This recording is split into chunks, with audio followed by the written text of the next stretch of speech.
नमस्कार। हिंदी की पाठशाला यूट्यूब चैनल में आप सबों का स्वागत है। अब हम लोग पढ़ेंगे अब्दुल रहीम खान खाना की दोहावली का 140वां दोहा। बिगड़ी बात बने नहीं, लाख करो किन कोय, रहीमन फाटे दूध को, मथे न माखन होय रहीमा, मथे न माखन होय। संदर्भ वहीं रहेगा कि ये अकबर के दरबार के नौरत्नों में से एक हैं, अद्वितीय योद्धा हैं, सेनापति हैं और कुशल प्रशासक हैं, ये दानवीर हैं। इनमें से कुछ भी लिख सकते हैं। और इनकी रचना क्या है, कौन सी है, तो दोहावली है। और दोहावली कहाँ पर संकलित है, तो विद्यानिवास मिश्र की रहीम ग्रंथावली में यह संकलित है। तो प्रस्तुत पंक्तियां या प्रस्तुत दोहा विद्यानिवास मिश्र संकलित रहीम ग्रंथावली के दोहावली पाठ से लिया गया है। प्रसंग क्या है, तो इसमें भी वही प्रसंग है कि रहीम और जहांगीर के बीच दरार पैदा हो जाती है। कि आरंभ में ये बाल सखा होते हैं, मगर सलीम जो बाद में जहांगीर बनता है, तो जहांगीर अपने पिता का जो है विरोधी है, विद्रोह करता है। मगर जहाँ जो रहीम अकबर के धर्मपुत्र हैं, ये अकबर के हमेशा साथ रहते हैं, अकबर का साथ देते हैं। इस वजह से रहीम को जहांगीर जब शासक बनता है तो उनको किनारे करने लगता है, यहाँ तक कि उनकी जागीरें भी छीन लेता है। रहीम के दुर्दिन आ जाते हैं। उन्हीं दुर्दिनावस्था में यह दोहा रचा गया, ऐसा माना जाता है। इसमें के शब्दार्थों में, तो शब्दार्थ में है कि बिगड़ी है, तो बिगड़ी का मतलब जो है बिगड़ना, विभ्रष्ट रूप है बिगड़ने का। मथे माने जो है मथना, दही जो मथा जाता है, और माखन माने मक्खन। और सरलार्थ और व्याख्या क्या है कि मनुष्य को बहुत सोच समझ करके किसी के साथ भी व्यवहार करना चाहिए। जल्दी किसी के साथ अकारण या छोटे छोटे कारणों में आ करके बात को बिगाड़ना नहीं चाहिए, व्यवहार को बिगाड़ना नहीं चाहिए। क्योंकि बात से ही बात बनती है और बात से ही बात बिगड़ती भी है। अगर अकारण या किसी कारणवश ही अगर बात बिगड़ जाती है तो उसे सुधारना और पहले की भांति सामान्य बनाना बड़ा ही कठिन होता है।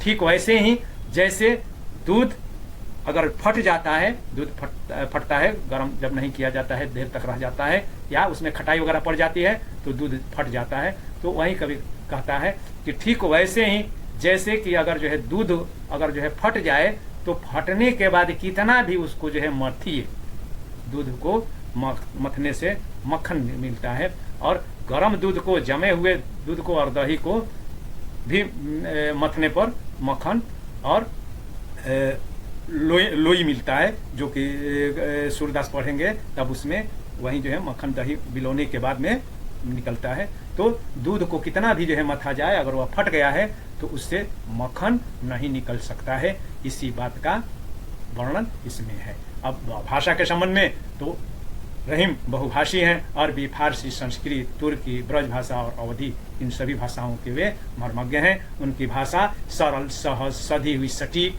लालित्यपूर्ण है, गंभीर भावों से भरी हुई है और संगीत तत्वों से भरपूर है। और उनकी भाषा के बारे में और यह भी जो है कहा जाता है कि इतनी जो है मधुर भाषा का प्रयोग रहीम ने किया है कि हिंदी साहित्य ही नहीं वरन भारतीय साहित्य में कबीर के बाद सबसे ज्यादा पढ़े और गाए जाने वाले कवि रहीम ही हैं। क्या पढ़े लिखे लोग और क्या गांव देहात के अनपढ़ लोग धड़ल्ले से इनके दोहों का, नीति युक्त दोहों का व्यवहार प्रयोग करते हैं। और इसमें के छंद में तो जो दो पंक्तियों का है, यह दोहा छंद है। और दोहा छंद में भी मात्रिक छंद है। और दोहा नामक मात्रिक छंद की विशेषता ये होती है कि इसमें 13 और 11 वर्णों पर यति दे करके 24 मात्राएं होती है और अंत में लघु मात्रा होती है। यहाँ भी देख लें, लघु मात्रा य में एक मात्रा है और यहाँ होय में भी एक मात्रा है। तो गिन दिया हूँ 1 2 एक पाई जो है एक मात्रा का यानी कि लघु मात्रा का है, और एस जैसा या 5 जैसा जो दिख रहा है वह 2 मात्रा का सूचक है। ऐसे जो है 2 मात्रा लिखी जाती है और 1 मात्रा के लिए ऐसे पाई जो है खींच दिया जाता है। तो 13-11 वर्णों पर यति दे करके 24 मात्राएं हैं, मैं गिन लिया हूँ, आप ये मिला सकते हैं। तो और अब इसमें अलंकारों का तो बताया हूँ कि नीति का दोहा है, और नीति के दोहे में कोई भी उपदेश देने के बाद उसको उदाहरण के द्वारा समझाया जाता है, और जब प्रश्न और उत्तर हो या समस्या और समाधान हो और उसका युक्तिपूर्ण निदान हो तो वहां पर काव्यलिंग अलंकार होता है। तो इसमें काव्यलिंग अलंकार है। अंत में तुकबंदी है, तो तुकबंदी है तो अनुप्रास अलंकार होगा। और यहाँ पर क ब और क की जो आवृत्ति हुई है, तो क और ब की आवृत्ति के कारण इसमें 6 का अनुप्रास अलंकार है। अगर वर्णों की आवृत्ति होती है तो उसको 6 का अनुप्रास कहते हैं, और बताया हूं कि शब्दों की आवृत्ति हो तो उसको पुनरुक्ति प्रकाश कहते हैं। तो यहाँ पर 6 का अनुप्रास है, चूंकि वर्णों की क और ब वर्ण की आवृत्ति हुई है। अब इसके लिए तुलना कर सकते हैं। इसके पहले पढ़े, रहीमन धागा प्रेम का मत तोड़ो चटकाए, टूटे पे फिर ना जुड़े जुड़े गांठ परी जाए। तो इस प्रकार रहीम कवि संक्षिप्त में कहते हैं कि बात बात में बात बिगाड़नी नहीं चाहिए, अन्यथा अगर बात बिगड़ जाती है तो लाख यत्न किया जाए फिर पूर्व की स्थिति में संबंध नहीं आ सकता है। ठीक वैसे ही जैसे कि फटे हुए दूध को लाख मथा जाए, कितनी भी कोशिश कर ली जाए, उससे माखन नहीं निकल सकता है, मक्खन नहीं निकल सकता है।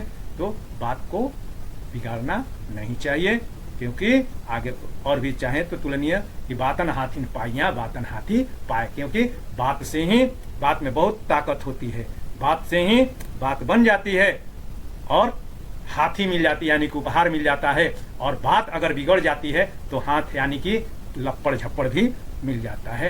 तो कुछ भी जो है बोलिए सोच समझ करके बोलना चाहिए, और उसका मूल क्या है उसको जो है तौल करके बोलना चाहिए।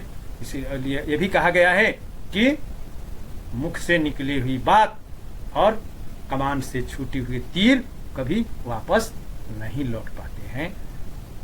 बहुत बहुत धन्यवाद।